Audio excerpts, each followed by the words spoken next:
Comment travailler à partir de ta 1RM? Il existe 3 modalités en gros. Soit tu vas axer plutôt vers l'endurance, soit tu vas axer plutôt vers l'hypertrophie, soit tu vas axer plutôt vers la force. Comprends bien que dans les 3 cas de figure, tu vas prendre de la force, tu vas prendre de l'endurance et tu vas prendre de l'hypertrophie, donc du volume, quoi qu'il arrive. C'est juste qu'il y a des voies privilégiées qui vont aller cibler plus ce mécanisme-là.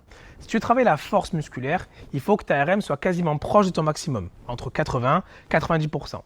On sera à peu près aux alentours des 4, même voire 3 à 6 répétitions pour 4 à 6 séries en moyenne. Si jamais c'est le volume musculaire qui t'intéresse, là dans ce cas on va réduire un petit peu. On sera aux alentours des 60-75%. 75% étant une valeur plus pertinente. Et on sera sur des répétitions entre 8 à 12 répétitions en moyenne. C'était plutôt sur un travail d'endurance, ça va être plutôt sur des charges entre on va dire 30, allez même 20 si tu veux, à 50%. Et sur des répétitions un peu plus longues, entre 10, 15, 20 répétitions. Combien de temps pour des résultats? Potentiellement, on considère que de la force, on l'acquiert au bout de 6 semaines. En gros, tu auras des résultats sur la force au bout de 6 semaines. Parce qu'en réalité, tes facteurs nerveux vont faire que tu vas commencer à développer de la force.